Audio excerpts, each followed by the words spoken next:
is now at 7 o'clock. I'd like to call this. We're dancing. I'd like to call this Webster Township Board of Planning Commission to order. You can stand and join me in reciting the pledge of allegiance. Ready?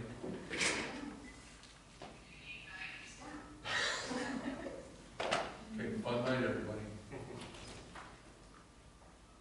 We're all waiting, right? It's good. I pledge allegiance to the flag of the United States of America and to the republic which stands one nation, under God, indivisible, with liberty and justice for all. Thank you very much. Appreciate your attendance tonight.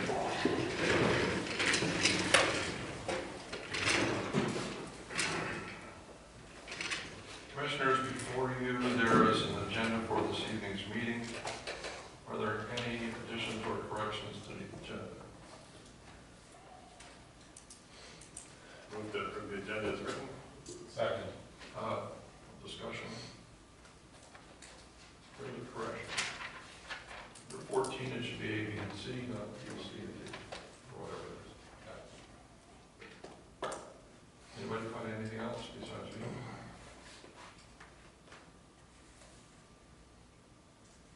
Why are you motion is corrected? Yep. Okay, I did say something. Yeah. All right, move to approve tonight's agenda with the changes in section 14. Second. All in favor? Aye. Opposed? Thank you, Commissioners. Also in your packet are minutes from our last meeting of March 19th. Are there any additions, corrections, or updates to that document?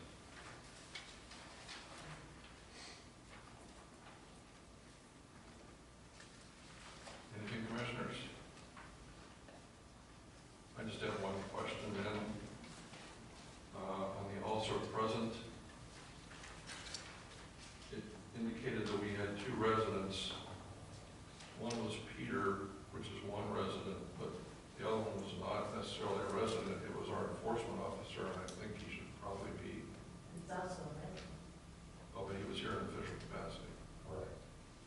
So how would I put him in as attendees?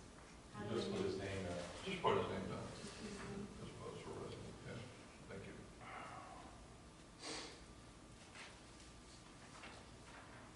That's the only thing that I found for correction. Anybody else? I move to approve the minutes with amendment. Second. Discussion? All in favor, by, all in favor? Aye. Opposed? Last name's Thank you, Brown. Commissioners. Oh, Joe. Oh. Maybe just a quick question, what's his first name? Chuck. Chuck. Chuck Graham. Chuck Graham.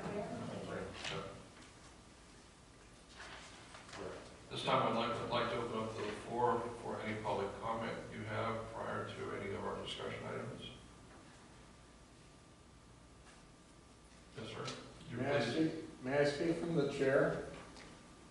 Is your foot hurting? Did you get stung by a bee? No, I just, I have my copy of the zoning ordinance and, but I'll stand if you wish. That's okay. Talk loud. My name is John Scharf. I'm here as a Webster Township resident and property owner. I'm here as an individual private citizen. I'm here tonight to ask the Planning Commission of Webster Township to consider some amendments to the zoning ordinance. I think there's a lot of opportunity for improvement, but the one I want to highlight tonight and ask you to actively consider is in Article 9, Section 9.10, which is the Ag District. Section D, which is Design Standards, items 5 and 6, which refer to the minimum yards, front, side, and rear yard. and have the language abutting a public or private road 60 feet or abutting a primary road 110 feet. There is similar language in the Ag Business District, the Rural Residential District, and the Urban District, but I think where this pinches are myself personally, as well as more than 100 of my fellow property owners in this township, is in the Ag District.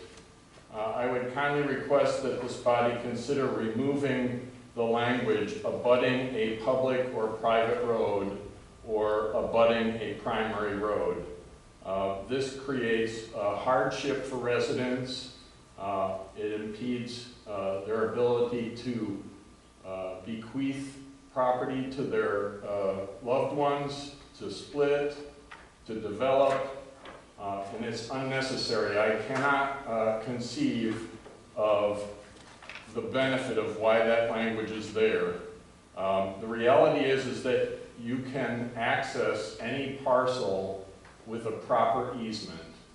In my case, I have a 14-acre square. It does not abut any public or private road, but it has a 66-foot wide easement, which is more than enough to provide access for any kind of vehicle. Those are my comments. I hope that you'll consider them. Thank you very much. I really appreciate what you do, and I know it's very hard. Thank you. Anybody else would like to speak from the public at this time? Seeing none. Sheree, may we have your planning and zoning report? This month has been a lot about more of text amendments than on permits, but the permits have picked up quite a bit in the last 2 weeks. I've been getting a lot of swimming pool permits, some above ground and some in ground, and just a little observation that there is still a little bit of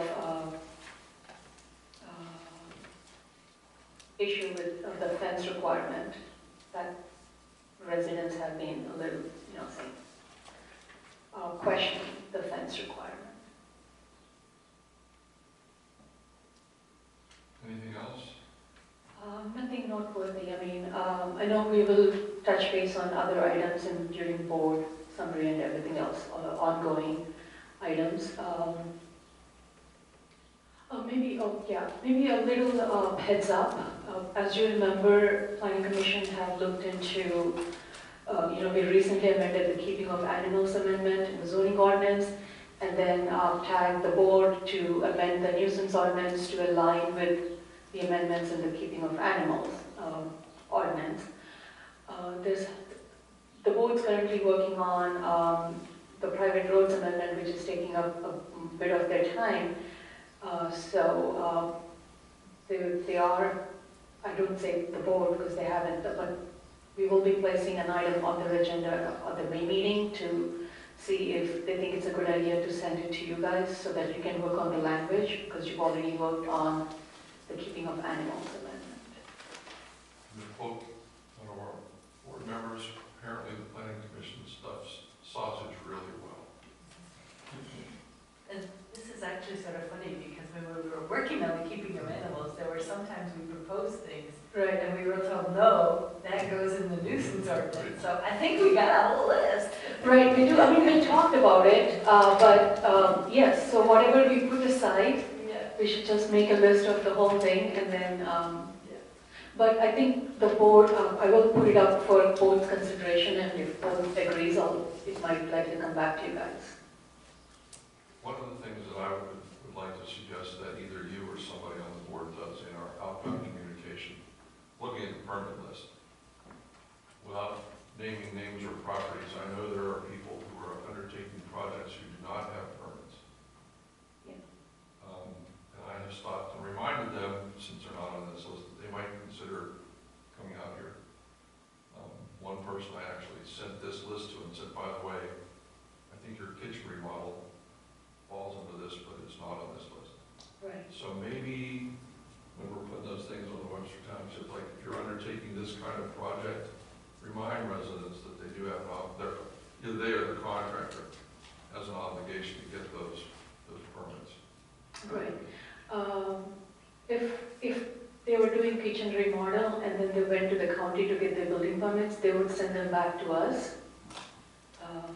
They've been pretty good at it. They've been sending even basement egress window back to us to make sure we're okay with what they're doing.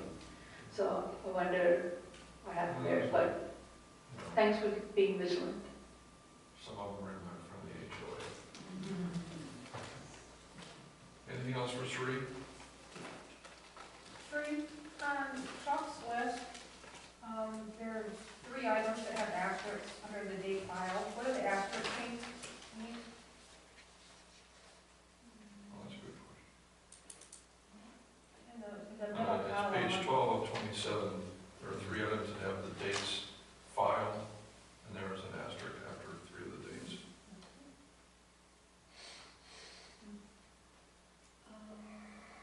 Okay, that means that, like mentioned before, those were ongoing enforcement issues since before 2024, and we recently updated the system to BSNA. Okay. So the asterisk is that even though it says that the date filed is 2025, they've actually started before. I wondered if that's what it was. Okay. Thank you. Anything else for Sri? Seeing none, is there a board report from last night? The highlights of last night, we went into closed session to discuss Morningstar litigation and the continuance of that. We did wage resolutions, the ones that we didn't finish from the time before, which was the officers pretty much, and added secretaries to it.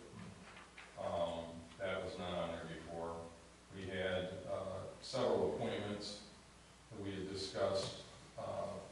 They didn't get, the Parks Committee, we did not put anybody on the Parks Committee yet.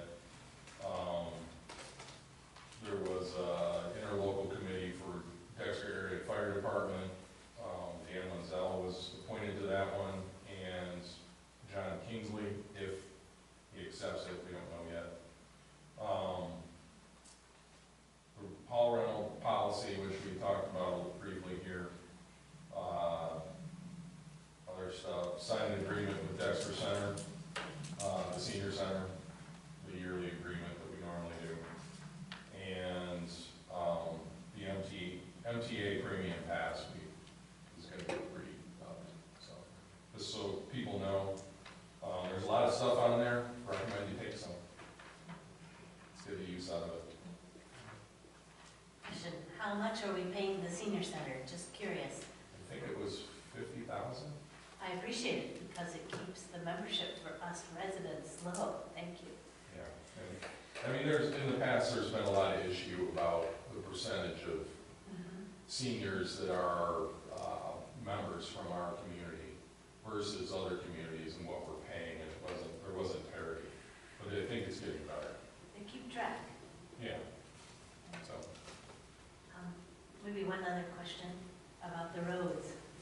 It was on the agenda. Yeah, I didn't, you mean, private roads? Yes, I believe it was on the agenda. The private roads was on the agenda, but after our previous meeting, there was some revision and some direction that Sri had, and then we were gonna move it to the next one to discuss and figure out what we were gonna do with it.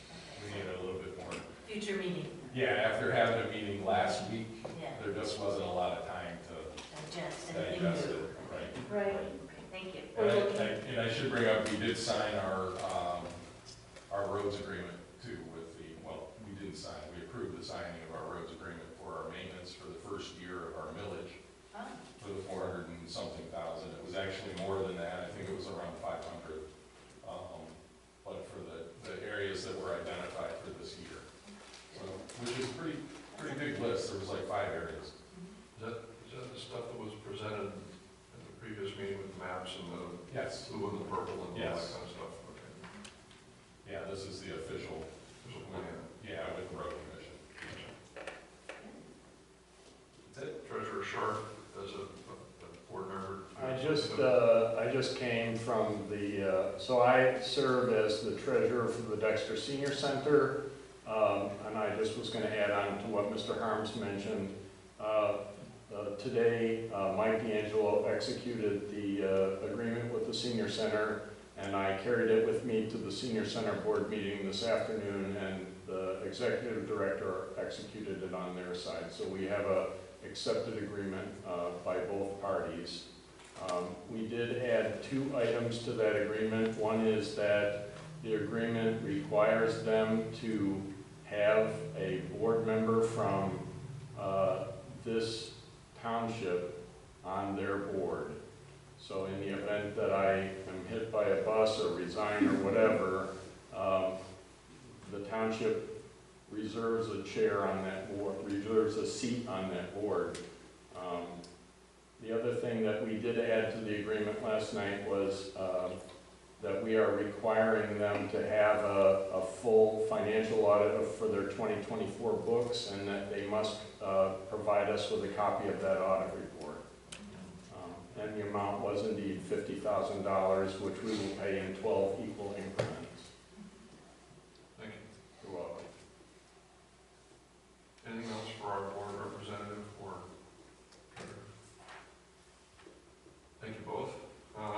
CBA, Rick, do you have anything to offer at this time? Yes, last Tuesday we had 2 requests for variances. First one was on 3710 Barker Road, and they wanted to build attach a 2-car garage onto their house. And if you look at our sheet that Sri gave us tonight on page 25 of 27, it gives you an outlook of what that looks like. It was a setback from, the variance from the setback from the private road frontage. It's a non-conforming lot, and in the back of the parcel is lowland and all sorts of issues there, so that was granted. The other one was on 9869 Leech Lane, and they had come to us last year. Right. And got a variance for an addition on their house. They have the house on one lot, and I think they purchased have the lot next door. And they got a variance a year ago, but now they decided that they want to make some changes to that, and in order to make the changes, they had to come back and have the ZBA review it again. And it was I believe expansion of non-conforming structure, so and that also was approved with conditions. Do you have anything to add? Just a little clarification. If the planning commission recalls, we at one point we were the ZBA forwarded a recommendation to you guys to see if expansion to non-conforming structures can be approved administratively, and you guys asked the ZBA to provide more input on that, and then when they reconsidered, they decided that, okay, let's wait and see by the end of the year how many requests do we get, so that they can give you a little bit more focused recommendation. So this is one of those examples where they first came in to seek an expansion of an existing non-conforming structure. They got their approval, and then later they had some on-site challenges, and then they decided, okay, I'm not going to do the expansion on the west side, I'm going to do the expansion on the east side. The change in square footage is very minimal, a couple hundred square feet, but then the ordinance doesn't have any administrative provision to be able to approve the change in location. The request is the same, the house is the same, but any existing non-conforming structure expansions have to go to ZBA. So we had to send them again to ZBA to get approval for expansion of non-conforming structures. Just wanted to share that update because probably towards the end of the year, this will be one of the amendments you will be considering, so I wanted to just keep you updated as when similar requests come to ZBA, how were they addressed and what was the challenge. Based on what we talked about before, I would appreciate if there's any request like this, that you go back like 3 years and say, how many ZBA appeals were there and how many of them were this type? Right. So we have data, and then, like you did, give us more information about those Right. types. Yes, I am doing a tracking summary for previous and existing, but since this was fresh, I thought I'll just, No, that's helpful too, Right. helpful too, but we shouldn't just act based on that. We yeah, should wait. definitely. That's what the ZBA decided too, that, okay, let's observe, Yeah. make findings and then share. Thank you. Any more discussion on that point at this time? Thank you, commissioners. And members for the ZBA report. Do we have any PDR report or what No. is the status of that? Usually we It's get a the number of minutes in meetings. here, but it wasn't in here. I think there was a meeting last week, or week before. Yeah. Because it's been a number of meetings we have not had either report or Yes. representation. Sometimes we get their minutes in here, and sometimes we don't. Can we put it I in don't here? remember including anything myself. Maybe John used to when he was, John probably gave He it. did. yeah. Right, no, but just in the past few months, at least one time, maybe someone else did it, but could we Okay. have the draft minutes in Well, here? that's what my request is going to be, because it's been a number of months since we have a report, and at some point, it's going to start to affect what we're doing, particularly with map overlays, and as we look at the master plan again, and all of a sudden, there's stuff. But we don't have any, to your point, we don't have history. I will, I'll ask, I know because it's, the staff liaison is Barry Lonick, he's a consultant. I'm not quite sure how the minutes and stuff are, but I'll check with Donna and then get you something. He doesn't do the minutes, one of the members does. Doesn't, okay, Yes. so yeah, I have no idea, I haven't been involved in that, but I'll check and let you know. Is anybody going to his house for the concert? He's been posting on Facebook that somebody's coming to his house, and we should all get tickets and come.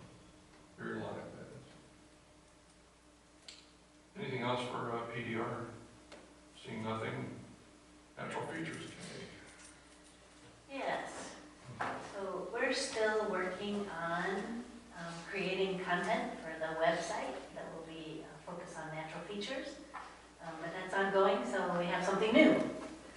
In collaboration with our treasurer, Tony Vermont, we're preparing a grant application to the Washtenaw County Conservation District. And our proposal is to build a native plant / pollinator garden in those 2 pockets that are out in front of the building now, on either side of the canopied entrance. They were built during the parking lot construction. So our proposal is that when we think of placemaking in our community, we have no city center. This is it. The Township Hall entrance, the fire station, and the future park behind us. And we think that adding a focus on native vegetation right in front of our Township Hall highlights the importance of this. We think also that we're building visibility and opportunities for residents to share information about natural features, and this is a project where we should be able to figure out how to activate volunteers to participate, because there's assessments, and then there's installation, and then there's maintenance. And also, we think one benefit will be that in our township, the wetlands and waterways are protected in part by a vegetative strip, and preferably using native plants. And this project can provide an example for people who need to remove maybe turf grass and then create a native habitat. So if we do this, we would want to then post on our website pictures of progress and things, along with the information there that would help other people do this. So that's what we're working on. It was Tony's idea, and it's great for the Natural Features Committee because it gives us a project, and it helps us figure out how to activate volunteers so that when we get the future park out back, we've said we'd like to collaborate with them and activate volunteers to help. So it's like a stepping stone for us. That's it. I got a question, since we're gonna be talking with you in a minute, but is the historic center, I mean, that's more the center of town, in my view, than here. Is that part of this also, or are you? So here's what I wrote. When we think of placemaking, this area, the historic village, the township hall, the fire station, and the future town park. This is the center of our rural community. So they're part of this instead of like, Well, it depends on who defines what, right? yeah, We can define placemaking, and yes, we'll talk about this later, but you can do it for different reasons, and here we're doing it for community. So I think that this is our community, this whole area, but we'll see what other people think. The draft is now open for comment, this draft, and we're gonna talk about it later in the meeting. okay, thank you. Anything else of Kay?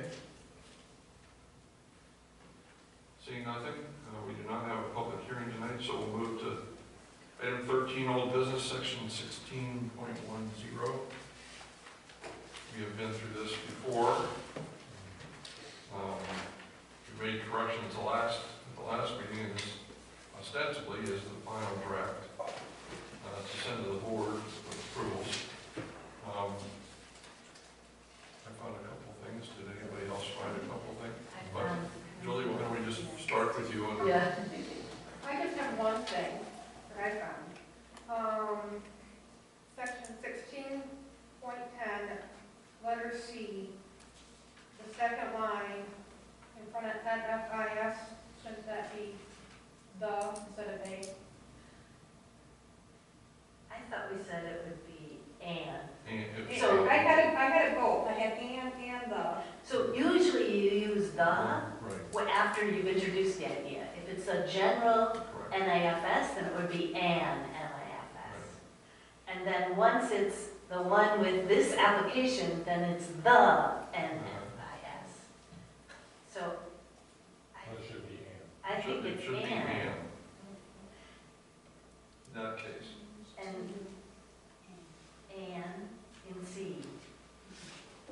Do you want, since we're on 16.10, do you want another one that I got there? Yeah, Under number A, yeah. instead of and, it should be A. Because it's Natural not features an affected. abbreviation. Correct. Yeah. I have a question about that very sentence for everybody. So my question is it clear enough that this only applies to site plan review, special land use, or rezoning approval? So we say that at the end of this sentence, but sometimes, if you want to make the most important thing clear, you put it at the beginning of the sentence. So is it, when you read that, do you feel like, yes, I understand it? Or should we put that, instead of saying at the very end, we say for developments requiring site plan approval by the planning commission or special land use or rezoning approval by the township board, should we put that at the beginning? A natural features impact statement is required. Or are you okay with the way it is? Is it clear?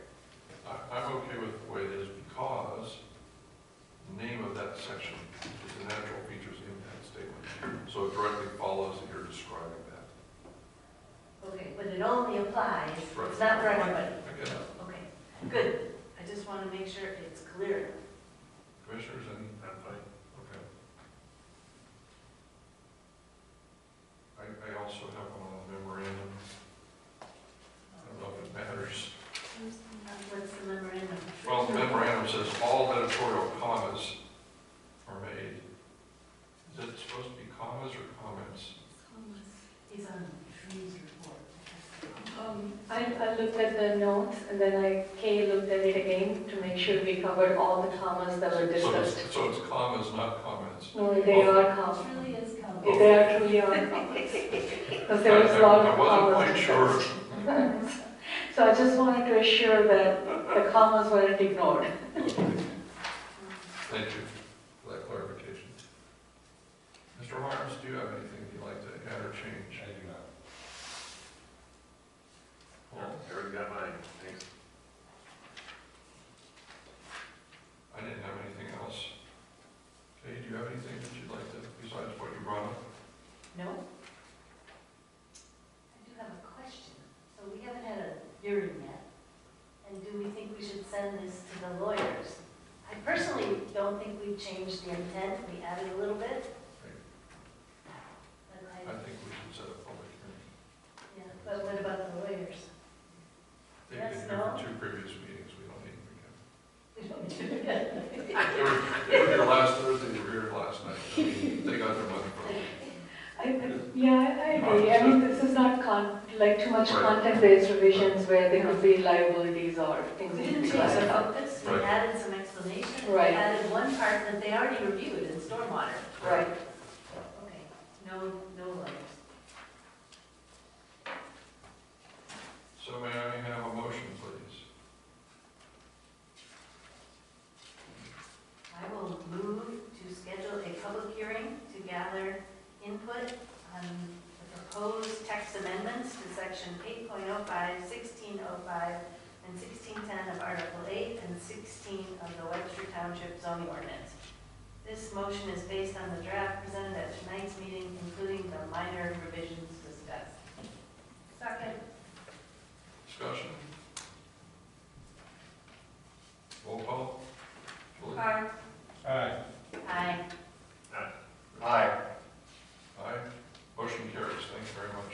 Chair, I just realized I didn't put a date in the motion, but so just for the record, I can have that scheduled for next month. Yeah, I was going to bring it up when we set our agenda to see if Okay, I didn't know, so. one of my alternatives. Thank you very much, Commissioners. Appreciate your work on that. 14, new business.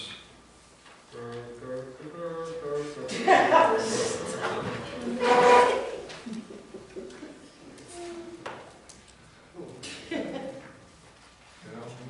Make him drop everything. Right, yeah, right. Not yet. Do I come? Oh, yes, no? Not yet. Okay. We'll get there. You know, you can stand there if you'd like to for a while.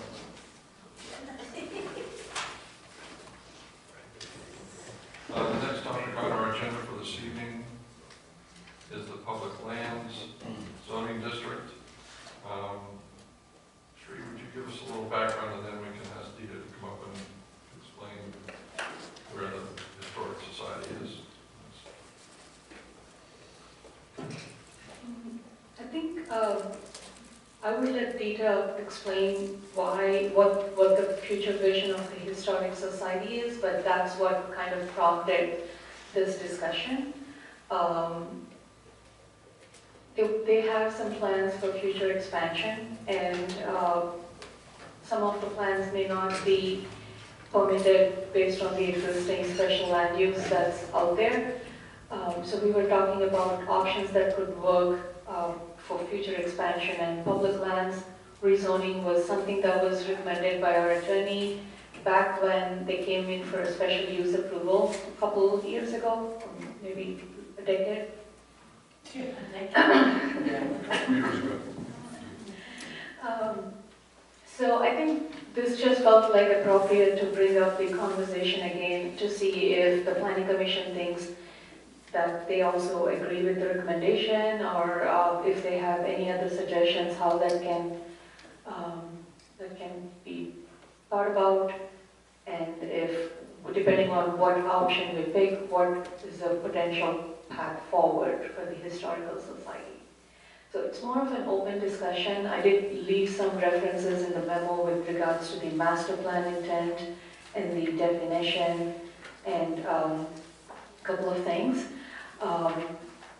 Most of the areas that are currently identified as public land in the master plan are owned by Huron River Watershed, University of Michigan, and Township, for the most part.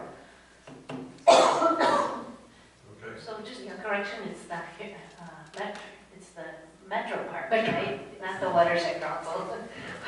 Yes. If you're in Clinton, Metro Park Authority or something. think I'll reserve my comments. I think it might be beneficial if you hear from Dita what their plans are, and then I can expand a little bit more on the memo before you guys open it up for discussion. Well, before did this come up at all in your previous planning commission? It's what, up and off. This discussion of the land use? Public lands? Yeah. For This is frame for of this reference. specific item? Yes. I don't believe so. I know you're here for getting variances, and we made some changes on handicap access and so forth. Well, she said 10 years ago, and you're the only person I know who might have been there. The special land use approval, when they came in for a special land use approval for the concrete. For the, No, concrete. Oh, the corn, sorry. okay, what was but it? it wasn't under public land, it was a special land. It was a special land use. Okay, so not public land, okay. No. No, the recommendation was made at that time when they were discussing the special land use request. But they didn't move forward with the recommendation.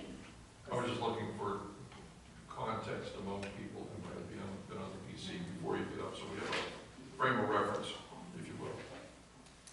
Kay, were you? That's before my time. Were you at all? Would you like to say anything at this time? I know that the planning commission, I don't know if they proposed it, but the township board turned it down because the township board was concerned about Cottonwood Barn and all the ruckus that's been going on there. And the township board wanted to limit the number of events that the historical society was holding. They wanted to have some control over it. And so the township board declined. Declined What? the special land use, Declined making the it public lands. They wanted it to stay as it was. Anybody else got any background? Dita, would you like to now speak and give us a little more of your thoughts? Oh, sure. Thank you. One of the things is, you know, the historic village has been around for a really long time as the historic society, which pretty much for years was, you know, being maintained and really nothing much was moving forward on events or other things besides the fall festival, which has been happening for over 40 years. Well, the situation as we are getting closer and wanting to become more a community hub, you know, where all of us are kind of including, as you had mentioned, you know, we don't have any town center or anything like that. So the Historic Society has been kind of moving forward to make it more open to the public. Hence, we had the walkway. Fortunately, we got some grants that helped us with that. Moving forward to opening our buildings, not only to children, but, you know, perhaps crafts from from years gone by, and to kind of not only to maintain the history of the Webster Township, but also opening it all to the community, and, you know, with the park in the back being developed, I think that will be kind of the only park-like situation that we have in the Webster Township that will be open to public. And so we also, the one thing that we are trying to do is we do not get public funds. Whatever we do so we can maintain the buildings, the grounds, and everything else is done through fundraisers, through events, and through whatever we can do so we can sustain the village. It was brought to our attention that over the years there were many different kind of zonings and bits and pieces, and this was done during this time. I do have, Sari put together a history of permits that have been, that I can make available to you, or she can make available to you. You know, just because as the organization grows, there are more needs, there are different needs, so you have to, you do the best you can under the circumstances. But right now, we realize it's not only because of expansion, but it is, for instance, we found out after all the permits were looked through, that it gives us a lot of limitations that, for instance, if you look at the thing, no events, you know, after dusk. You know, there are several of them here that pretty much limits us, including 2 events or 3 events, and then we have to go and request permission, special permits, special use permits, and all of that. So Sir Reed was kind enough to come to our board meeting and talk about a little bit, several different options that would kind of, you know, put everything under one umbrella. So when we start running kind of like historic village, we would have permissions to do certain things, provide classes. You know, if you look at November, it gets dark, 4 o'clock, and yet if we wanted to do a spinning class, or I don't mean bicycle spinning, you know, any kind of class like that, we couldn't do that. Even meetings, you know, town hall meetings, in the old town hall when we had the honor John Kingsley when he retired, John Westman, and that was after dark. So technically, not that anybody complained, but we were in a breach of what the agreement is. So after conversation, we said, we don't have any issues. You guys have never given us, you've been very supportive. So that's not a problem. But looking to the future, when you really think about it, it shouldn't be just because of us. It should be kind of thought about in going in the future, how can we function as a historic village with privileges and certain things, so that could go on indefinitely or until somebody changes it. So looking at the proposals, the couple of different zonings, I mean, some of them work, but not everything is a perfect fit. So it almost seems to me like we would have to decide whether it's public lands, whatever, with some kind of waivers and riders that would allow us certain use. And the main part is we're technically not a public land. I think we can be because we are here for the community, but it doesn't mean anybody can come anytime, you know, that it's just like a public park. So it would have to be, there would have to be some rules placed in order, you know, time frames, you know, open from here to here to the public, you know. It has to be a little bit more specific. You know, we definitely want the people, you know, to use the walkway, walk their dogs, do whatever they want to, you know, then kind of tie into the park that is proposed to go behind the township hall here. So I guess the conversation, the reason why I wanted to start this conversation is to come up with different ideas of what we can do to come up with zoning that would be within the master plan, but also give us certain freedoms so we can continue developing the historic village and be able to support ourselves to the best of our ability. I have actually, now I'm kind of new to this, so I apologize, but to a historic society, that's new. But I have looked and planning on visiting several villages The one that I visited recently was the Troy Historic Village. And they have plethora of events, school children, all of that would be a wonderful thing to not model after.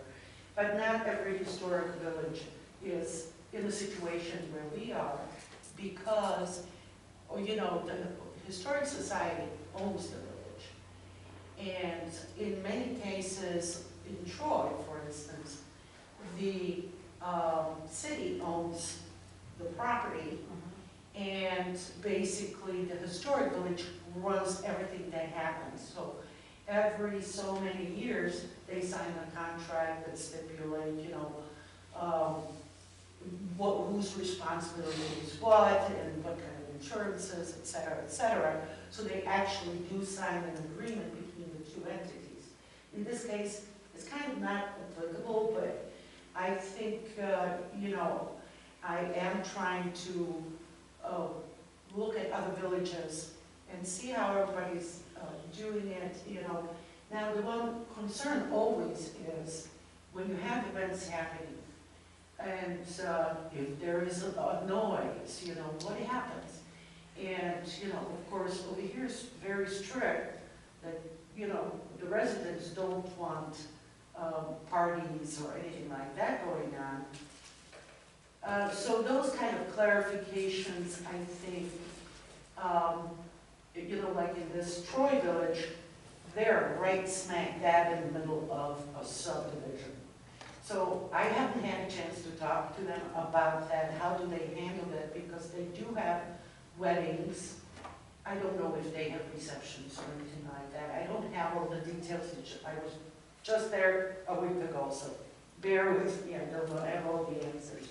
But I would like to do a little bit more research and maybe come up with a proposal, you know, work with Surrey, come up with a proposal of what might be, or what, how can we make this work so we are not causing a disturbance, everybody is happy, but our hands are not tied now. But in the future, when there's a change in government and people and whoever, I would like to come up with something that can be ongoing without having future issues. So, If I ask a couple questions, is the Historic Society incorporated? we are a nonprofit, yes, 5013C3. yes. So in that incorporation, do you have a document that says what you can and should do? As far as the nonprofit standard? When you get one of those, you're supposed to describe your business. Oh, we do, And yeah, you have the. Okay, well, are there restrictions or guidelines or anything that we put up when you submitted that for what you're doing? I am not sure, I don't know, sorry. Oh, that's a business document, I don't think I have access to Well, that. there's a reason I'm asking this question. No, yeah, go ahead. So I've got another one because I don't know how we move forward without some of this information. Okay. So the next question is, you mentioned the plan, so right now you don't have a list of things you want to do or want to become. So to speak on that, one of the recommendations has been to put together a master plan of vision, expansion, or whatever. We have hired a company that's going to be working with us in establishing all of these aspects of kind of a pseudo master plan to present. So it can say, okay, this is what we want to do. And it's kind of here, like I wish it was after, but you know, I just want to put these thoughts, you know, in front of you, so you can ask me these questions, so I can go and find out if I don't know, or, you know, so I really wanted to work with everyone to kind of come up with something, because this affects all of us. It's not just the Historical Society, it affects everything. So, So the plan that you're putting together would include these uses that you envision? that's correct. That's correct. We are hoping to be finished, I would say probably in July, somewhere around there, to have something it should be fairly shortly that we should have some clarifications on some of these items. And then, I don't know the process, but once we have something that kind of puts our vision together, then can I present it, or should I just give it to Siri? You can look at it at your own time and just come up with thoughts and recommendations. How would you like, what do She you? has a question, but I have an answer for that. Go ahead. You want to answer first? Well, Or- I think the answer is, we can't make a determination on No, what the no. use would be until we have that information. I agree. And I don't know if the rest of you agree, but that's why I was asking this question, because we have no definition, we don't have guidance, we don't have information that says, oh, you know, we're gonna have fireworks every other day. And then we need a noise abatement, you know, I'm overstating the I case see to what make you're my saying. point. Mhm. Whether it's lighting or additional easements, or There was if it's, only that. or if it's a revised parking lot for use, you know, so there could be a number of things that would come before us, before we would Okay. determine what the definition of the use is, to determine whether it's a land use issue. Oh, I get you.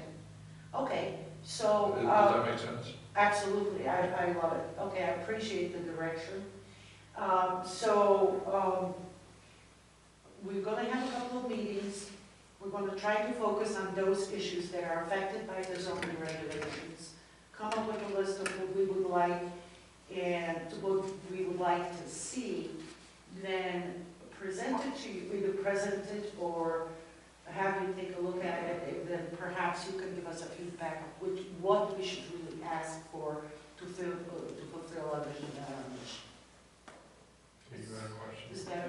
Yeah, so I'm wondering, you mentioned some things like we can't have events at night. That's correct. And so these things, I'm guessing, must be in your special land use, okay? Because they're not part of our event permit. So couldn't you, if you have a list of things you want to do, couldn't we just redo the special land use?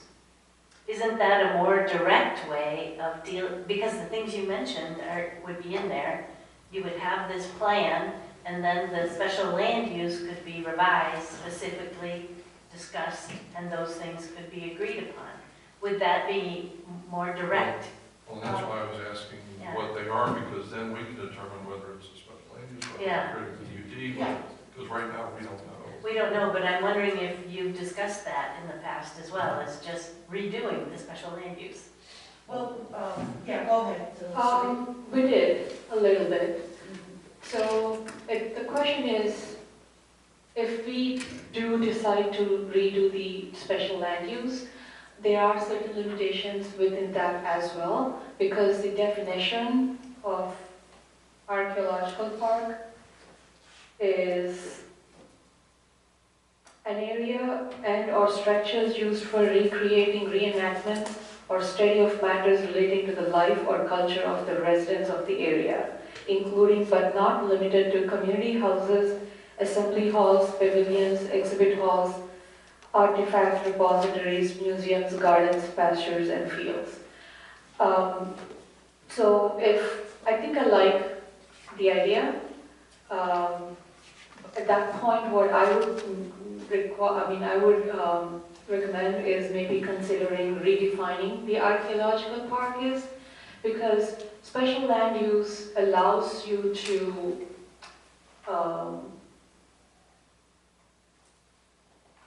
allow for different types of accessory uses that are incidental, but what they have in mind is they're trying to figure out options where they could raise funds.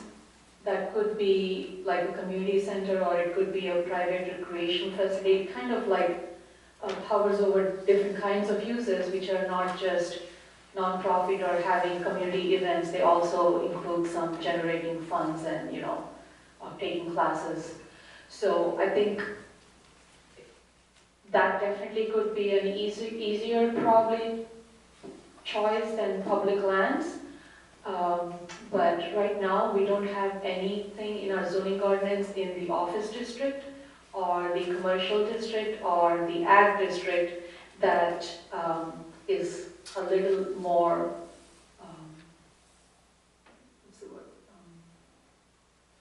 More compatible with what they were thinking in terms of, So, well, but based on what our lawyers and our other ordinances have said in the past, if we don't mention it, then it isn't an issue until it becomes an issue. So by being silent in what you just read, no, if it is silent in what you just read, then I believe that provides flexibility she needs for a special land use revision rather than going through the process of creating public land use. I think I agree with part of that sentence. I think expanding on the special land use may be an option for them. But when the ordinance is silent, it means it's not permitted. Right now, yeah. And we don't have a, If it's not permissible, then it would be Right. construed as not permissible. so what I wanted to provide for them is, Although I like it. Simple as easy. because like let's say we have church, and church comes with different accessory uses, and there's a little bit of freedom and flexibility in what are acceptable accessory uses when it comes to church. In other communities, like take it senior center or community centers which are similar to historical society, they are usually labeled as a community center or an institutional place, which allows for most of the things the historical society is wanting to do. I think we are falling short in identifying that use and allowing that use in the township. So that's what I wanted to get the focus on, irrespective of, yes, what they want to do, their master plan, and that specific matters when we are considering that's, a review of a special use request or a public land request specific to that property. But I just wanted to bring your attention to the general issue that we don't have anything that that would allow a community center or similar uses. So from your perspective, especially,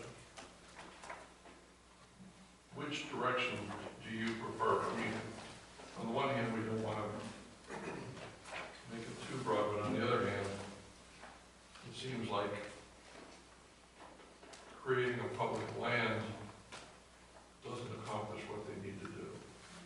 Go ahead. Right. Sure, other townships have historic districts. Right. Should this be something where we could create a historic district, and you don't need a special land use, you don't have to carve out something special, but Similar to that, historic, also, like if you look at the public lands, we have the whole zoning district, and then it says one of the permitted uses in the historic public lands is public outdoor recreation facilities, and then we have art galleries, libraries, museums, places for public assembly, which is what the historic society is. So the terms that fit with their current use and then future vision are the uses listed as permitted uses under public lands. So that's what brought up public lands into discussion. Okay, are we going to redefine uses in ag district, or are we going to redefine, rezone the property to a district where the use is mentioned already? To me, this could be this idea of placemaking. So it's not just about this or this, it's the idea of, is this part of our community? And if so, sometimes what people do is they have more than one public land category. They have public lands for government, and then they might have public land use and open spaces. And that might be, you could even create a district that includes the historical society and the existing township hall and fire station, and say, this is our either historic district or whatever you want to call it. But when would something like that happen? That is a big strategic decision, and that would happen during the master plan process. Right. So, so the fact that we would start that next year and you would have a plan, then that could be discussed as part of the master plan process. What makes most sense? Just focusing on, the zoning or the special land use, or making a district that says this is the center of our community, we're attached to it. Right. No, that's definitely a way to go that addresses a, you know, a larger vision for the plan. But, can I say something? I'm not against it, and I do agree that that's one way to go with it. But in the meantime, we are working, we're creating events, and, you know, sometimes these events do not align with what this is a permissible use. I do not want to lose a year waiting for a master plan. Go ahead.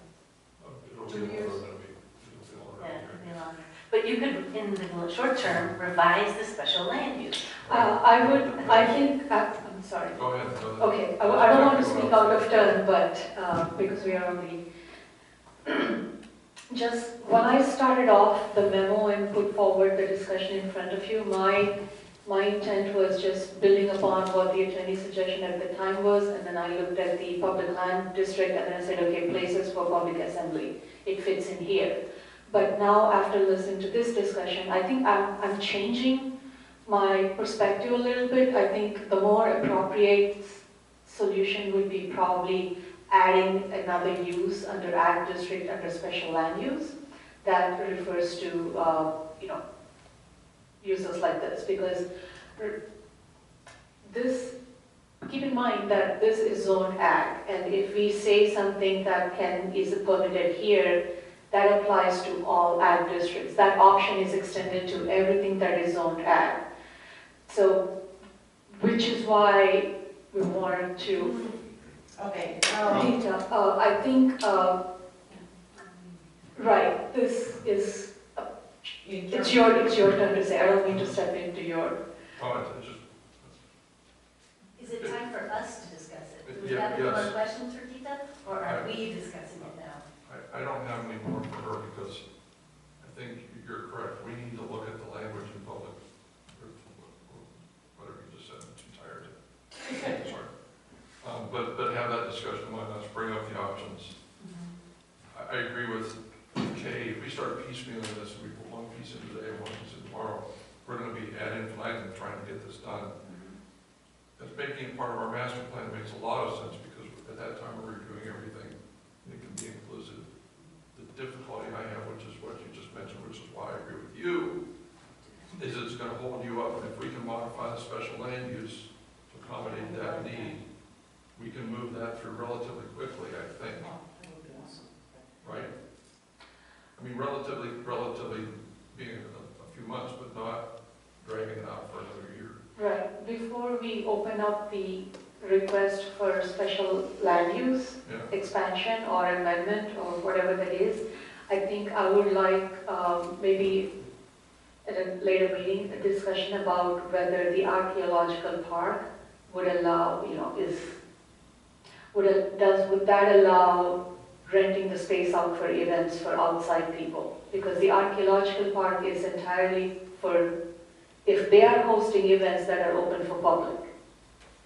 But what they are looking in the future, the one thing that kind of brought up the whole discussion is they're trying to look for avenues for expanding their fundraising opportunities so that they can go beyond sustaining their society and then provide more opportunities for community gathering.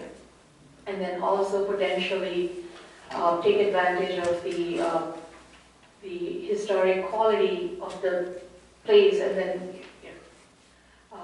hold classes or something that would generate revenue. So why don't we put this on our agenda for further discussion at the May meeting? Right, We can have, if you wouldn't mind looking in a little bit more right. into some of those alternatives with public land use, and then. I guess not public land use. Or What not I would, enough. right, what I would do is I would do a little research of what these kind of properties are zoned in other communities, and then maybe we can figure out the use, the term use. Okay. I'd like to comment about our public land district. So when I read our district, and it has this quasi, and which is privately owned land that is open to the public, I did some research and with the American Planning Association, Michigan Planning Association, and they say that public uses of land should not be given special privilege over private uses, except when there's a clear necessity for essential public facilities. So to me, this means what we should have in our ordinance is a determination of whether something is an essential public facility, and we don't have that. And they also say that while certain public uses might be compatible with the local district, they should still be regulated and controlled by the zoning ordinance. And we don't have a lot in here. So the public, I think you mentioned this, the public lands ordinance that we have is really vague. And it doesn't have really any standards by which we could say, yes, this is okay. And it also invites, so if I have private land on the Huron River state-defined natural features district adjacent to the Metro Park, which is public land, I can define a public use and say, I want the benefits of the public lands. Are we okay with me getting that designation too? Or someone has conserved land through our land preservation. They can open it to the public, and they could get the benefits of public lands too then. So is this what we're inviting? Is this what this ordinance is inviting our residents to do? Is any private landowner can define a public use and say, I want that category now? Because that's the way I read it.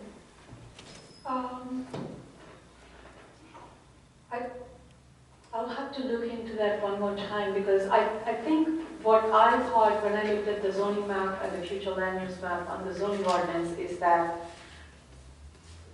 I'm kind of not, I couldn't quite follow the connection, because everything that's identified as public land in the master plan are owned by, like I said, University of Michigan, where we don't have any jurisdiction on that property. So whatever they do within their property lines, we have no say in it. So I don't know what the purpose of public land when we can't enforce any of those standards on that property, because we have no jurisdiction on that property. Same goes with the park, the metro parks, and the only thing that we may say something, you can do this or you cannot do that, is our property where the township building is. And then we also have certain exceptions because we are a government entity. So what are we trying to enforce with that zoning district in our zoning ordinance? Would it be valuable if they can, before our May meeting, to have our lawyer think about that? Because that can define what we do. To look at the ordinance and say, is it, Well, to your point. what is it really trying to do And if here? we're limited or if we have no restriction, I'd rather have that information up front from the lawyer going, nope, Yeah, don't go down that path. yeah. Because we run into that before, where we get about 9/10 of the way, the lawyer goes, no, Okay. no. And I'd rather avoid that if we can. How much, the scale of input you're looking from the attorney beyond the research output? To Katie's point, number Yeah. one, There's not a lot of criteria or guidelines, and as I said, sometimes people separate those two. There's two Right. different districts, and there are more guidelines on private landowners who want to offer a public use, Right. who decide they want the advantages of public land. So, No, but there's really not a lot of guidelines here Yeah. about, and are we really encouraging people to do that? No, So, that's a does great- our ordinance say that? Right, that's a great question. What I'm trying to get some clarification is our attorney is really, we are keeping him busy with quite a many few items. And I was wondering, before I reach out to him and ask him, I feel like, can I take a first shot at it, or would you want to jump straight to the attorney's advice? do you think they'll have it defined well enough at the May meeting that we don't have to send it to the lawyer again and have him change course? We don't have to discuss, we can. So we don't need to work on this yet, No. right? We just So- want to Yeah. assess So- what it means. Right. Right. So do we agree then that we're bringing up for discussion again, our May meeting, we'll get deeper into that based on your findings? Anybody else? For discussion on May meeting should only be if we have the information, the historical society, and what they're planning on doing. Well, and Yeah, no, what's being on that list. Right, and that's why I was asking that earlier, because Yeah. we're sort of flying blind. And then I just had one more point on the master plan. So I liked your point. So again, when you look at, when would you discuss, does the master plan, is that reflected in the zoning ordinance? Should we make action items to do things? The master plan process, right? So when we made the current master plan, we didn't identify any things, any actions for rezoning or anything like that. But certainly during the master planning process, when you're looking at the strategies, then you could also define action items. You don't have to do it then, but you could say we should do it. So these would be perfect things to look at then too. Right, we will flag that, we'll keep a tab on that and then address that when we do the master plan. But I think I'm looking more towards, it might take a year or two before we get to something. But in the meantime, I think I can put some information together that will be helpful for discussion until the attorney is resolved. I just have a quick question, okay? One of the biggest things when you look at zoning is setting a precedent, pretty much which you are speaking to, saying you didn't want the zoning to be like this, and all of a sudden people said, well, he's doing it, she's doing it, now everybody's doing it.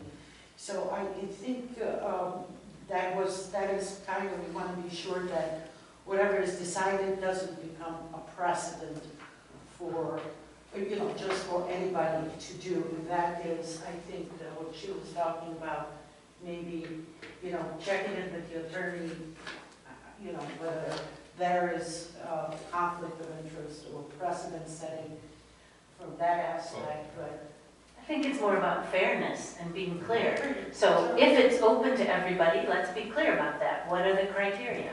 right. If it's open to people to do that, and if it's not, because this is a special situation, let's be clear about that. I think that's a land use decision that the planning commission can do.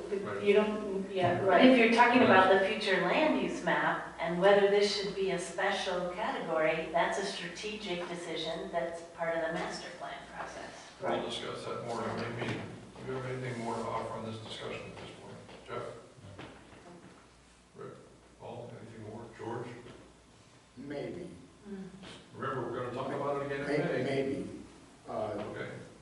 Which is, this may be a more of a broader conversation going back 20 minutes from a point that you raised, and Shri agreed with half of what you said. Well, she's got work to do before the next meeting, so we'll see what she comes. Well, pertaining to what the attorneys have previously said, and I might get this wrong, I'm repeating what you said, that if it's, what this body has been told in the past was if it wasn't, if it didn't say, Say that if it's not indicated that That's it's. okay. This is a discussion among us. yeah, so, but I'm wondering do you know where I'm talking about? Because Shri, you said and you didn't agree with that. I think the point being is that it has to be said, or you can't do it. And we believe the body has been told before by the attorney that if it's not said, then it can be done. I'm just suggesting that maybe that's a point of clarity that the attorney needs to answer. Because that might help. Let's wait until after our May meeting, and then, because she's gonna do some investigation, and then we'll see where we go. Because they don't have a plan to put before us, so we can't Right. do a lot before, so. Yeah. Okay, are we done with this topic for tonight? Discussion topic for tonight. We've had a lot of discussion. Yeah. There's gonna be more discussion, more meetings. Anything else?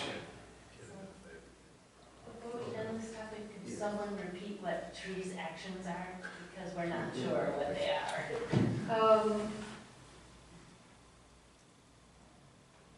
You want it for the minutes. Yes, for the minutes. I think we're gonna, I think the board, from what I thought, the planning commission is looking for some clarity on the intent of the public land in the master plan and come up with, okay, I don't think I can speak for planning commission, but what I thought my work was, what I was gonna do because things are very not unclear. There are some still questions that need to be answered. So I thought what I would do is do some research of similar uses in different communities, and then provide the existing uses that are in the current zoning ordinance where they fall short, so that then you can make a determination whether, how to fill those gaps. Right. Master plan is just a sidebar topic, which we just need to address it and make notes and then address it when we do the master plan. But in this specific case, I'm trying to give you enough information so that you can identify if there is a gap and how that can be filled.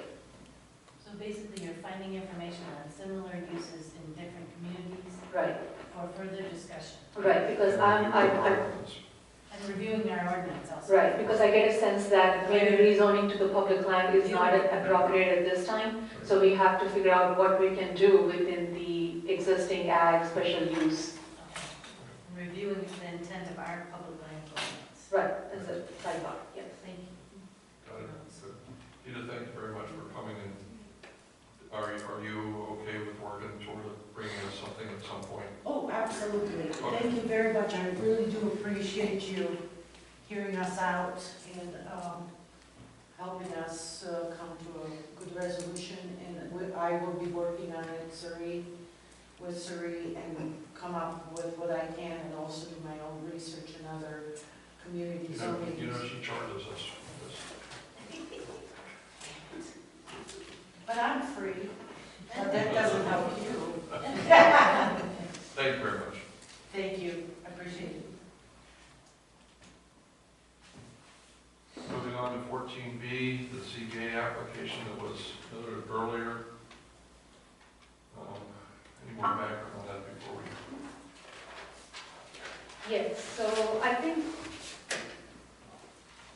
when we look at the ZBA reviews, sometimes things pop up saying, this is one of those moments. So like I said in the memo, the floor area ratio is the intent of the floor area ratio is to regulate the volume of a building on a property. And the intent of the lot coverage is to regulate the amount of impervious area on the property. Typically when we do both, the floor area ratio is a higher percentage than the lot coverage. The reason why is because we're saying, okay, your lot coverage is 10%, and you maxed out 10%, and now if you want to go higher, then there should be some give and take. Then you have to give up some land on the lot coverage so that you can go up. So what we're saying is, okay, you can build 10,000 square foot building, but if you want to go higher, then you can only have 8,000 each, one floor and 2 on the other floor, or you have to split that 10,000 between 2 floors. So we're saying you can have this, but then if you want to go higher, then there's a cost, which I thought was very unusual. Typically, when these standards are in other communities, they are usually different. So I wanted to just bring that out to your attention, and then also point out other references within the ordinance. Like I said in the memo, the R1 district allows for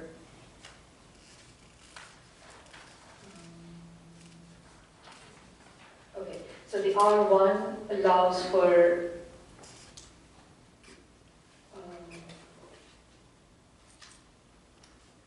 R3, sorry, okay. R3 says lot coverage is 20% and then FAR ratio is 30%. I think I just want to bring that up for your discussion. So a couple of things can happen. The Planning Commission can say, okay, FAR is a still valid regulation, we want to apply it. In that situation, I would ask the Planning Commission to reconsider a different number. This is just an initial discussion. If you do decide this is a good amendment we need to pursue, I will bring back more information, comparison with other communities, and then expand on this a little bit more. Today, all I'm looking as a guidance from your Planning Commission, it says, yes, we agree, this seems to be an issue, we need to address it, get me more information. That's my goal for today's meeting. Any additional discussion and comments is always valuable. It gives me guidance as, okay, what area of research I should focus on, but that's pretty much what I'm trying to get here. I also found something interesting is that the places where we should have probably have a regulation for floor area ratio, which is the Base Lake District, we don't have any there. And that... I know why. That totally makes sense. So that discussion at the ZBA meeting and that whole thing at the meeting just prompted the question, which I thought I'd bring forward to the planning commission. Kay brought it up earlier. Do we have any history on how often this is,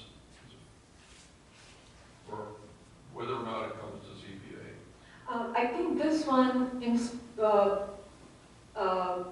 little different than expansion of non-conforming uses, because whether to allow administrative approval of non-conforming uses or whether we should send them to ZBA is more of a policy, procedural based question. This is a fundamental question, and do we want? Is that our intent to double limit something that's? So that's the question. So this has, I don't think the context of how many applications or how many requests has any bearing on this one, Okay. because this is just a fundamental thing. Do we want to double limit? Gotcha. Commissioners, any thoughts? Okay. Done some research. So, can I call it just FAR? Yes. FAR and lot coverage work in tandem to control density and impacts of development in rural communities where you need low density. And both of them are necessary for a comprehensive approach to manage density. So in our master plan, in almost every single section, we talk about why we need to keep a low density. And the reason is because the only infrastructure we have is natural features. We have wells, we have septic fields, our stormwater management is a few ditches and natural features. We do not have human-made infrastructure. And in fact, in one section, we talk about that public water and sanitary sewer services, I'm reading from the master plan, will only be established in the areas of Lock Alpine, Webster, and adjacent to northwestern Northfield Township. So that's the northeast part of Webster. Proposed developments that require central water or sanitary sewer services will be required to locate in one of these areas, like senior centers, like mobile homes. The township will work with Northfield Township or other providers to coordinate the timing, financing, and installation of these services. So we in Webster, we have not incorporated any of these services except there's the Portage Base Lake Sewer Authority around Base Lake, and the BLLR is in that district, right? So that, instead of having all those septic fields, we have the sewer authority, which protects the groundwater and protects the surface water. It allows, the positive thing is it protects those things. It does allow people then to want to build really big houses on really small lots. That's a downside. So, but if we were ever going to not use FAR, it would be there because we have that extra protection. So in the rest of the township, that is an area where we can have higher density because of the sewer authority. So in the rest of the township, we need to keep the density down.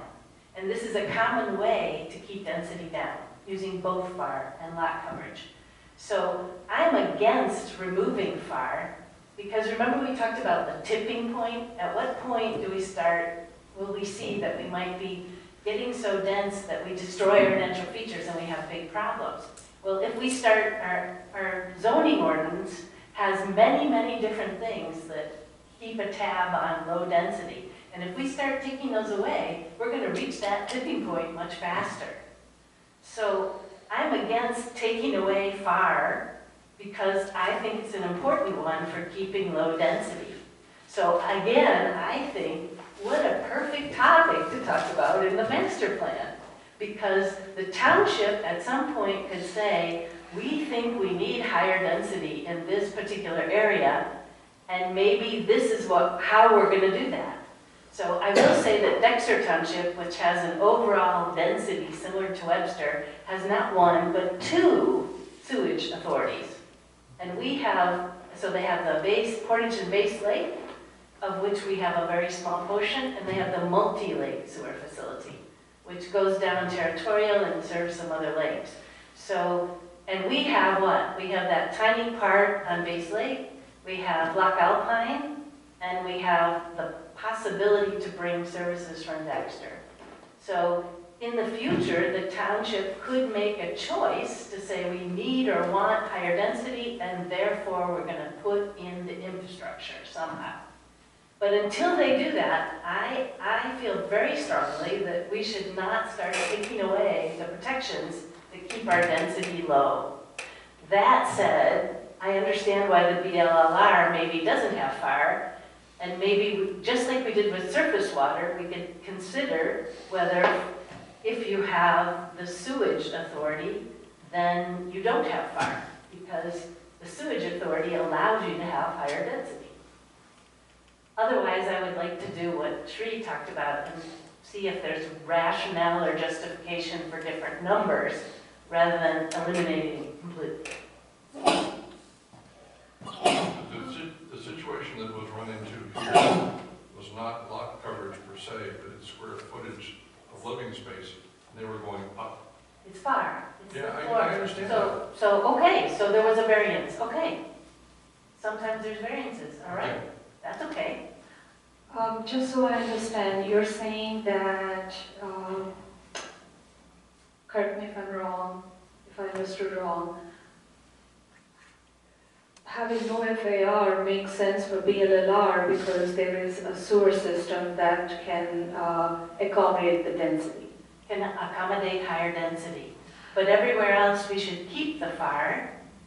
Okay. And if it's really an issue, again, I would want, how many times has this happened? If we have one variance, okay.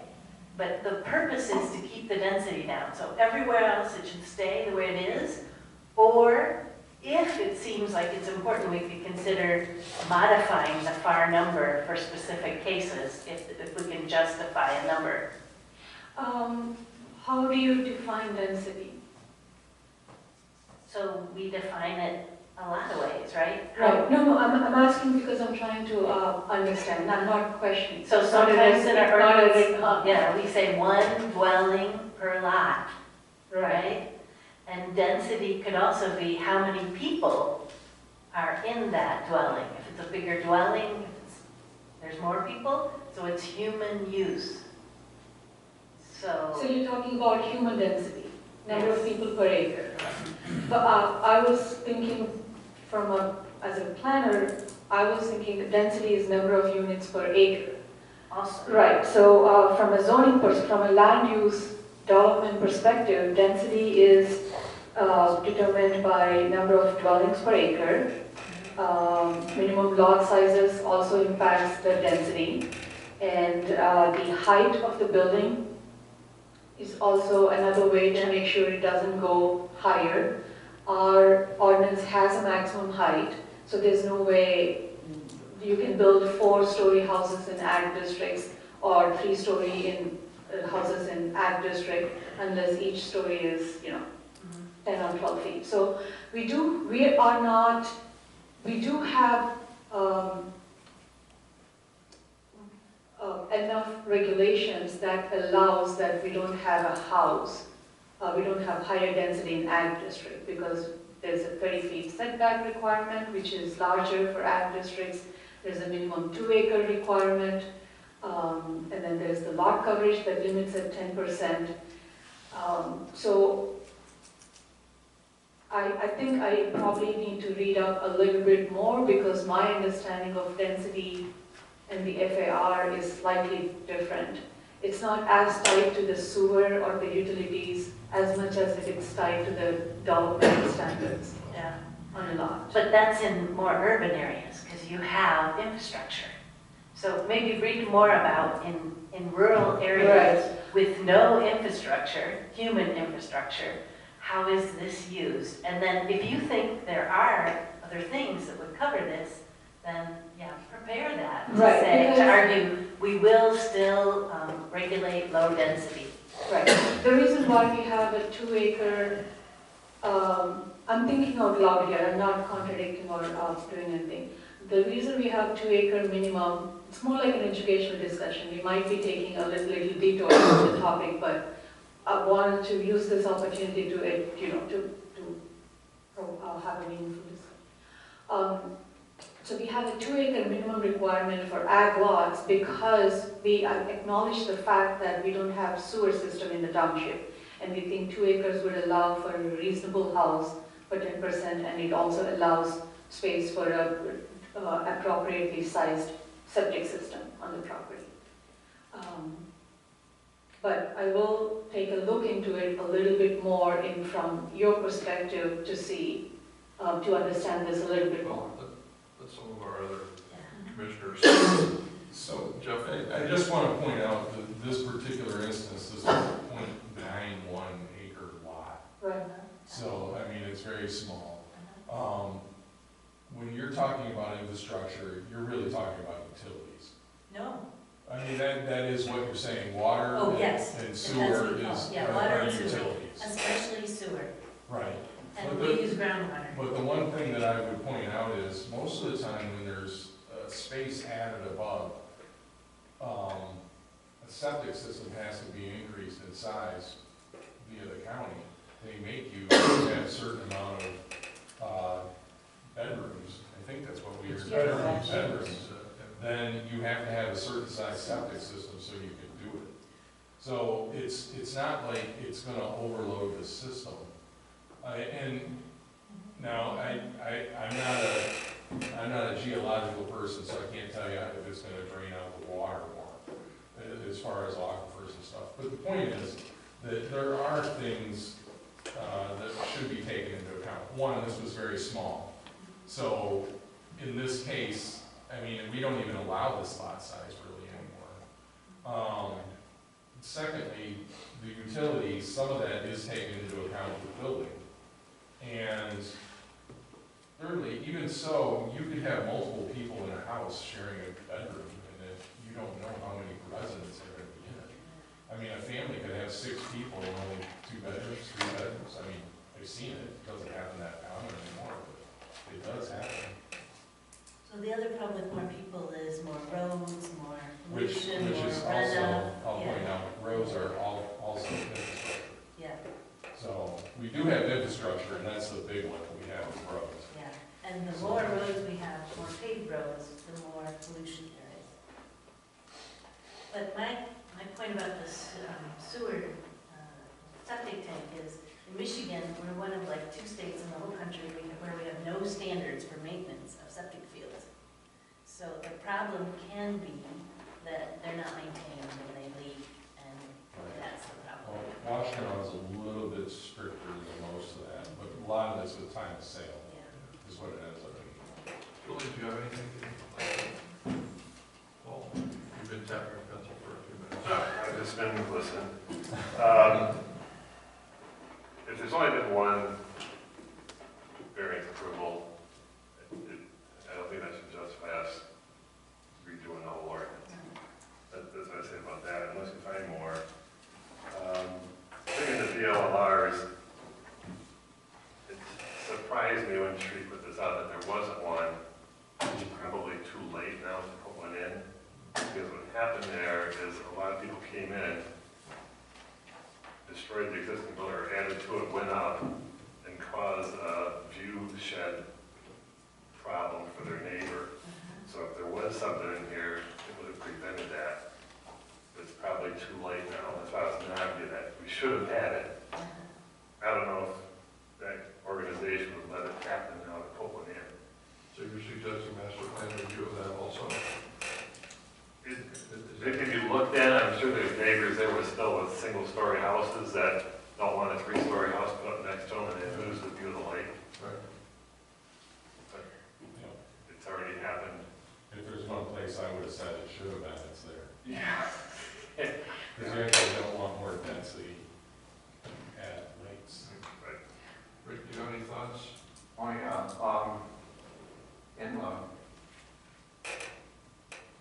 I don't recall in the past having any, this is the first variance request we've had that I can remember on this issue. The other thing that could be done, I'm just suggesting, is in the ag district, you're talking about 10%.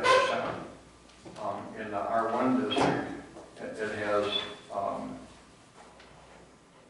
the lot coverage, for example, says you go to 30% on a non-conforming lot of record of less than 1 acre. Well, in the ag district, the only time this really comes into effect is the non-conforming lots. So something could be put in the ag district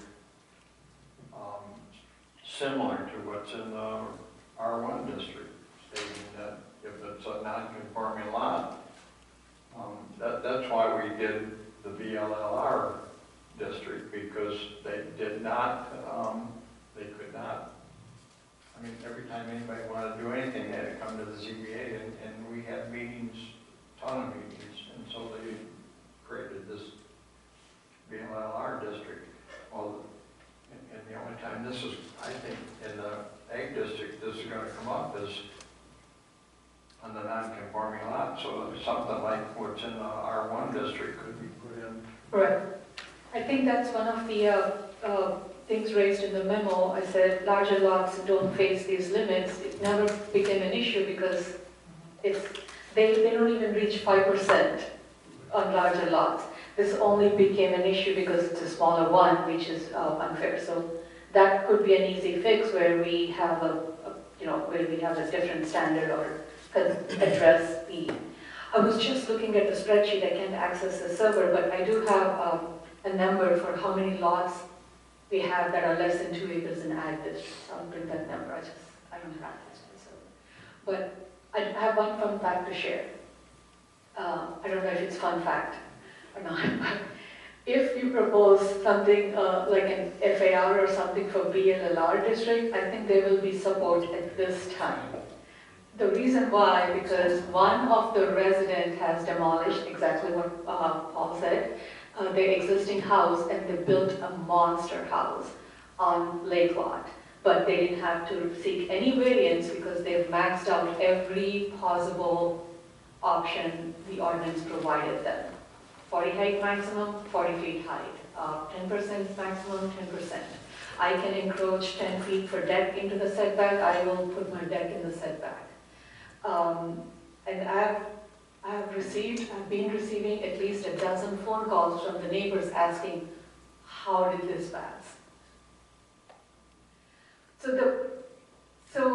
I felt I wanted to share that, that particular zoning compliance permit has shown me what you will get if somebody applies every ordinance option that's available for them. It could be a one-off situation, but I thought it's an interesting fact to share. So commissioners, for our next meeting, should we look at a revision to that language? I would say no. I would say if it's only n equals 1, why would we follow up on it? Non-conforming lots. Non-conforming But- lot. It happened one time. Do we need this? Yes. They got a variance. Yes, but because there is a variance, but I also can dig through stuff if I have the time, but the interesting fact in this one is when he was non-compliant with the FAR requirement even before he came to the ZDA, because that was never applied when his previous garage was built on the property. So if we're going to do that, are we also going to add it to the BLLR then? Over there we're not double limiting, so over there's no the fundamental. concern. That's just a matter of do you want to regulate. In this case, I don't think we should regulate. Or I think we should consider the smaller lots. And BLLR, that's a different question. Do we want So to? why don't we do it in two pieces? Yeah. I mean, no offense to your voice, you're one voice at this point, but that doesn't mean she can't bring that revised language for the non-conforming lot. And And then it we also can be just, nice to hear how many of those small lots we have. correct. Yes. So why don't we do that for the next meeting? If you'll give us the non-conforming lot information, draft a revision based on the non-conforming lot. We can review it, have a discussion, and vote. We'll leave the BLLR for future time, even though we understand. Yikes. And you can put that in the minute. You can put that in the minute. Yikes. Make sense, commissioners? Makes sense. Great. Thank you very much on that topic. Appreciate the discussion. George, why didn't you? I'm listening. Okay. Thanks. It's all good. He's still waving on your phone. Yeah. Very interesting times. Very. Sri does have an update on the private roads discussion. You mentioned a little bit earlier, but it's, Oh, I said what an update, yes. we sort of had it earlier in the meeting before you were here, George. So I think before last night's meeting, board had a special meeting on April 10th, which was essentially to understand how we are, where we are right now with the challenges with the private road. It's a challenge for me to summarize the whole presentation in a few minutes. But I get it. I appreciate the planning commission members who were able to attend, because I think it's a good understanding, it's a good example of what happens when you amend one ordinance, but then you don't check how that's impacting the other ordinances. This was a classic example that should have happened 10 years ago, it didn't happen, and then we've been adding on to the existing challenges. Now we have a big challenge. I did share the presentation PDF to all the members, and if there are any questions, if you wanted to just sit on one, I'm happy to sit and then go over that, or get your thoughts on it. The idea is that for the May meeting, we're going to go back to the board with 2 discussion points. One would be addressed by the attorney, like what can we do for the existing people who just want to build a house, because we don't want to rush the amendment to address that, we want to do it right this time. And then the second one is to what are the potential scenarios, what are the scenarios, what are the possible outcomes for each scenario, so that they can pick, okay, what path applies for that one.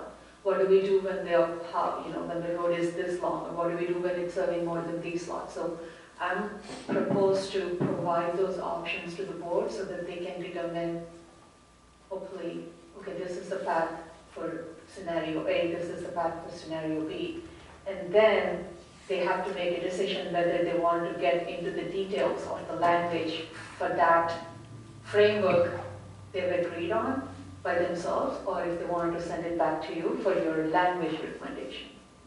But the board does understand that, and my goal is also to make sure that if it is sent to planning commission, it comes with a clear direction as what the task is, like what the options are, because there are some decisions that only board can make outside of the language, the policy decision. I can expand if there's any topic you wanted to talk about it, but that's the shortest version, summary of what happened. I thought it was a very interesting meeting. Everybody had a very valid point to share. They may not agree on the same point, but each had a valid point from their end. It's just they have to figure out what's the best possible solution with all those constraints. Any questions of Sri at this point on we don't have any action at this time, nor potentially any action at all. No. Thank you for that update. And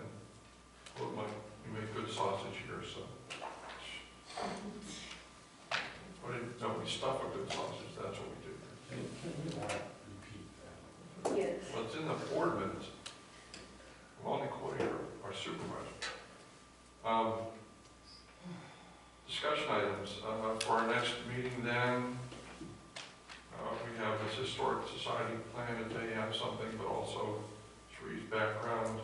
We have a public hearing on 16.10, potential private roads update. I'm sorry, Tom, are we doing the Historical Society next meeting, or I You were thought? going to provide us background, and Is she it has for the things ready. next She's meeting? gonna yes, if she has things ready, she's going to bring it to us. Okay, can you put that as a maybe? Yes. It can be under old business, and if we have it as old business and it doesn't apply, then we just Okay. move on. Anything else, commissioners, for May? The fire discussion was that, right? Oh, that's right, fire discussion, yeah. Fire. No, fire. Well, depends on where you go, downtown, there's a fire. Yeah. Well, the three watchmen came up full of fire. Okay, well, thank you very much, commissioners. Public comment, anybody have anything they'd like to offer at this time before we move on?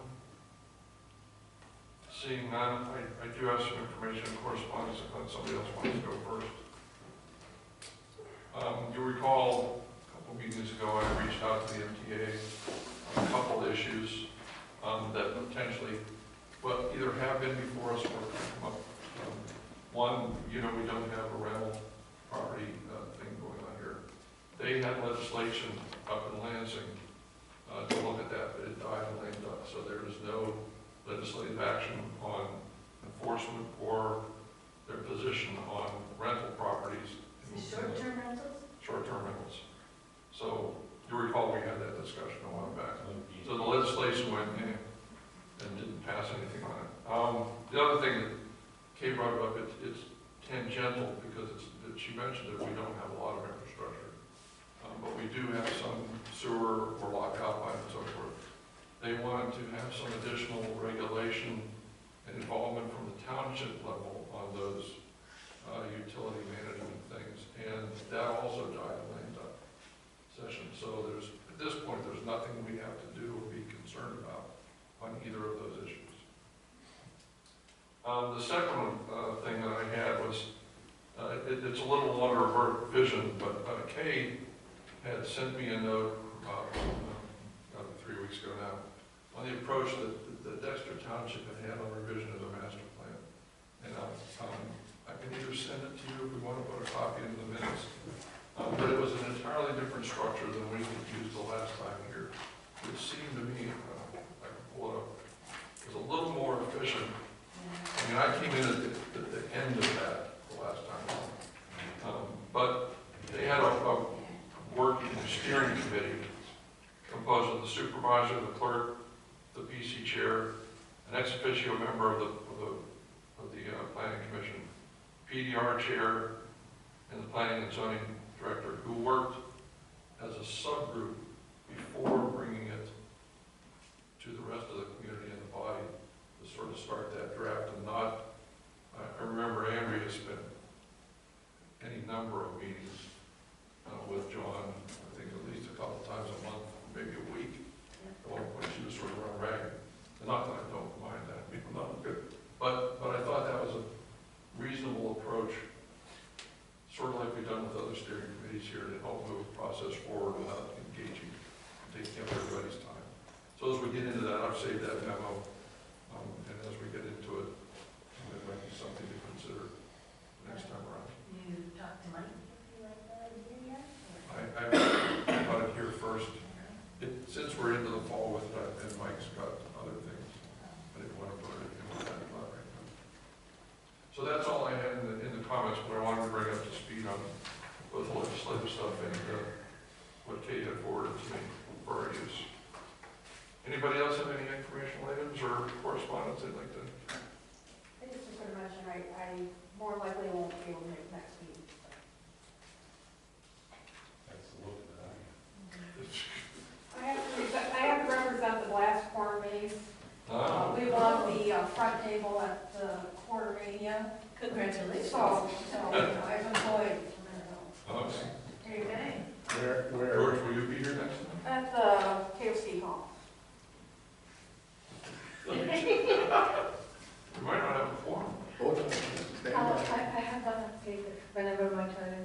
Your turn is now. Okay.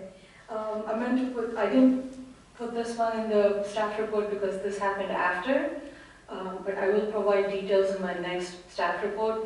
I attended a Zoom meeting that was organized by Washtenaw County. They created a renewable energy planning support program. What they're trying to do is their environmental, the Washtenaw County's Resiliency Office has an environmental team that is trying to collaborate with all the townships and communities in Washtenaw County. Their main goal is to go over the current ordinances with each in community and address the renewable energy goals for the county, and then look at the law that is regulating the solar, the large-scale utility. I'm falling short of words today. So we had the first introduction meeting. Their goal is to come up with a draft language that the Washtenaw County communities can use. So they are expecting two types of involvement. One is just attending their regular meetings and then just trying to learn from their findings. The other one is more of an active participation where we work with them trying to develop the language. I just chose option one for now because I wanted to just observe and see where they're headed. It seems like it's a good discussion. They are very motivated to come up with language for communities to use. So I think our decision to wait on that is a good one because they are trying to do more of the groundwork, and then maybe that will help us if we ever decide to adopt any the Creo for this township. But I didn't put my notes in the memo format yet, so you will have a little bit a better summary for the next meeting. But Justin. I apologize. John had brought up a request of us. Do we want to add 9.10 as a discussion item, new business for our next meeting in May?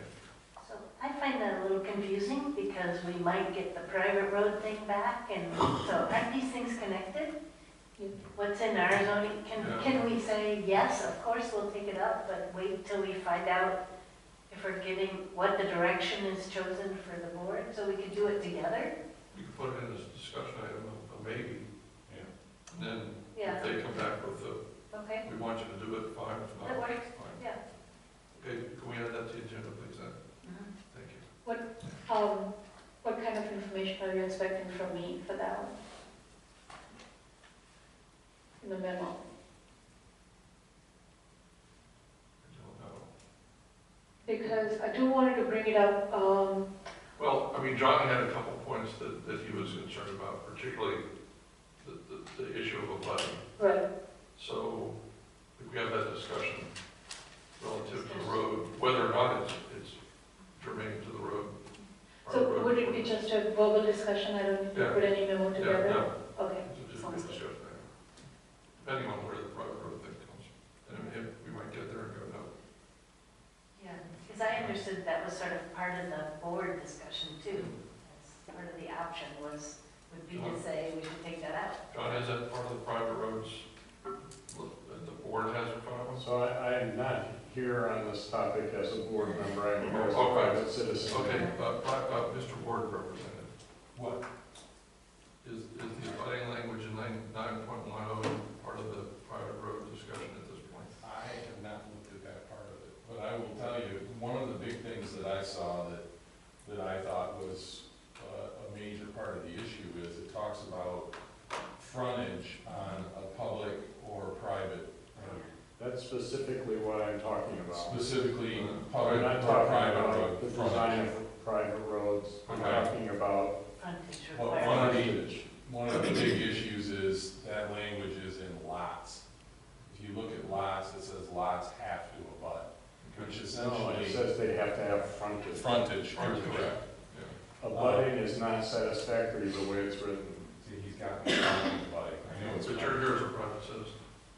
Sorry. And that's But the point is that as it stands now, like having a private or a shared driveway doesn't exist anymore because of that.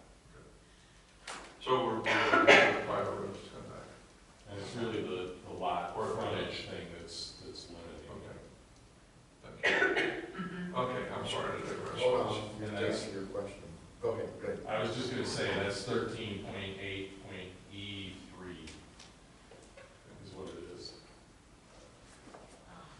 And that could be something that we could just look at possibly adding, or is adjacent to But he said, John said No, 910. that's different, that's talking about the distance. Well, But but that's John, his comment. but John did mention that it pops up in a number of different places, and that's another place that it. Yeah. Can you say that again? I found it in 13.8.E3. That's where the frontage It talks about lots. Lots. lots. George, you want to say something? So, okay, so pertaining to next month's meeting, Yeah, Monday, May 19th, we play Dexter for a doubleheader. I won't be here. But Wednesday, the 21st, we have a single game, technically in Ann Arbor, so I'll be here at 7:30.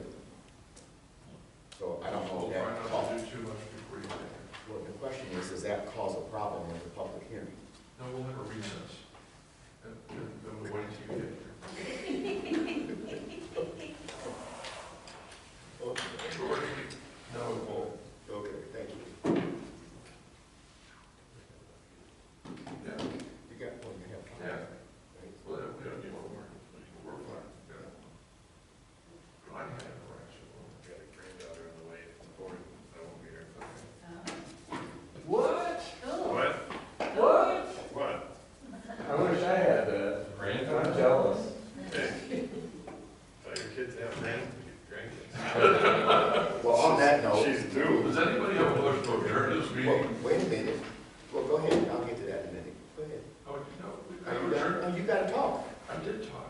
Oh, I did correspondence. okay. Are you done? Well, not, Are you you have done?